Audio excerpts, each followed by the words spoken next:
Alright, so today I'm going to be talking about the Toronto Maple Leafs, and in this season preview for them, I'm going to be taking a look at their roster, also giving a playoff prediction and getting some numbers on this team as well. So in the year 2021 that we're in, it's a year where the Toronto Maple Leafs really need to make some noise. Well, I guess 2022 they'd really need to make their noise in the playoffs, because this team can't afford another first-round playoff loss, that's for sure. Last year, the Toronto power play was clicking along at 20%. That was good for 16th in the league.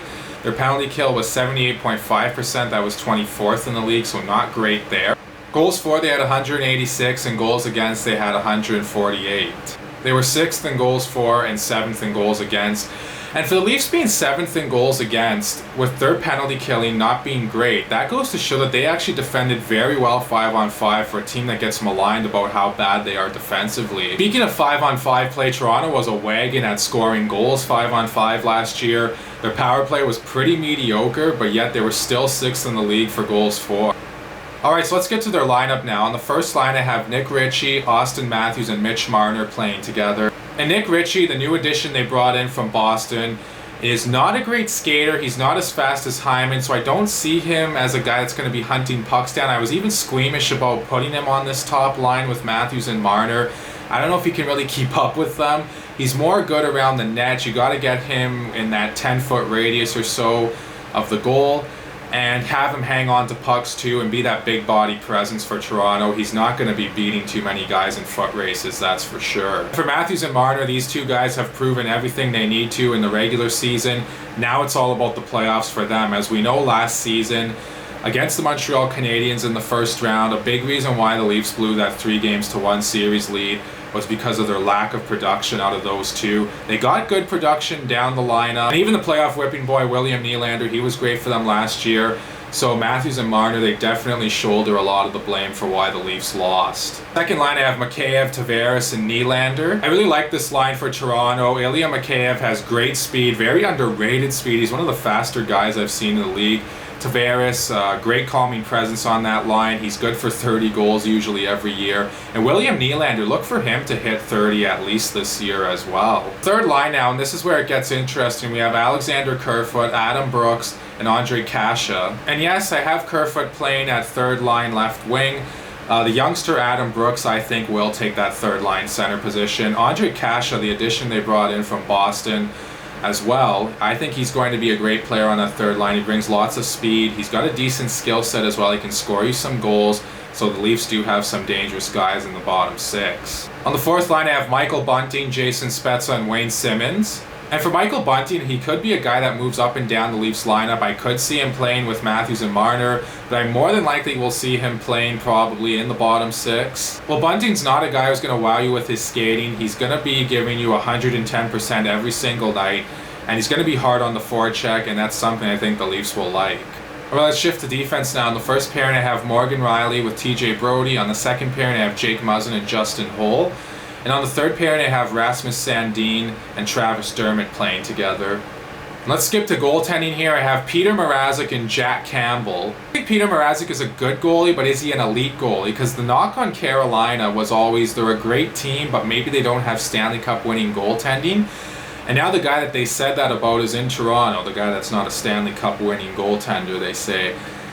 I don't know. Mrazek, he's a good goalie, like I said. I don't know if he's elite. I could honestly see him and Jack Campbell splitting duties together. I think they're both very good goalies, but as of right now, Toronto doesn't have that number one elite guy.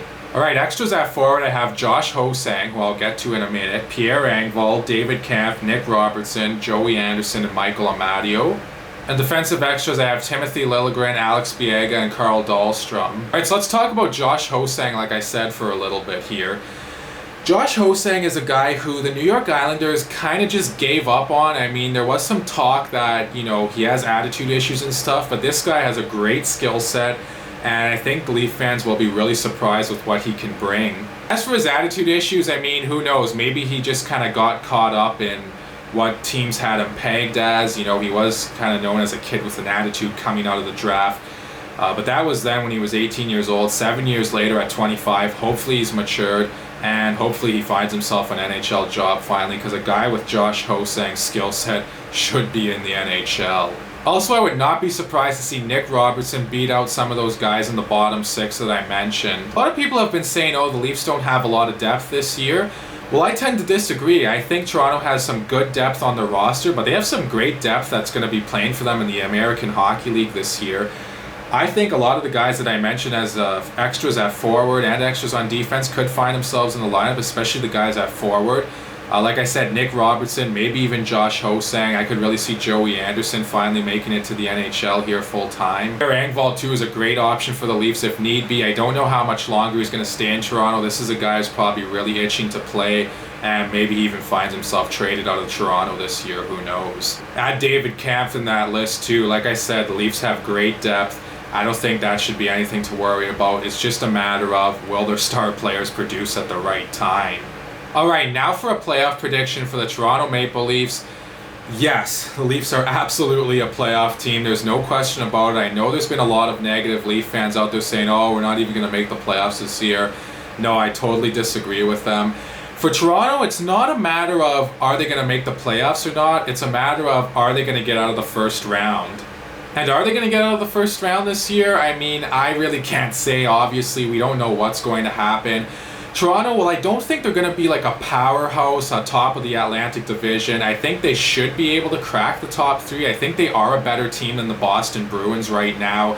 I could see Boston finishing 4th potentially in that division, and I could see the Leafs finishing 3rd in that Atlantic Division. For Toronto, you would think the expectations would be a little bit lower for them this year, but when you have 4 great players like they have, I mean, the expectations always are going to be high, it seems like.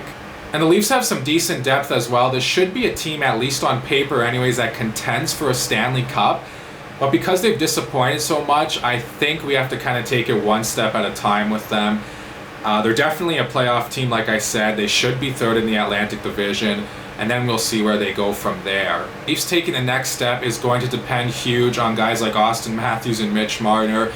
Throw John Tavares and William Nylander in there as well, but I think the microscope's really on Matthews and Marner because of their lack of production in the playoffs last season. So those guys, like I said, they're going to be under the microscope, especially come playoff time. And Auston Matthews has proven to be one of the best, if not the best goal scorer in the game right now in the regular season. Now he's got to go out and prove that in the playoffs. So there it is, a season preview for the Toronto Maple Leafs. Please let me know what you all think in the comment section down below. Also, please like and subscribe and share this video. Thank you all so much for watching, and I'll talk to you again soon.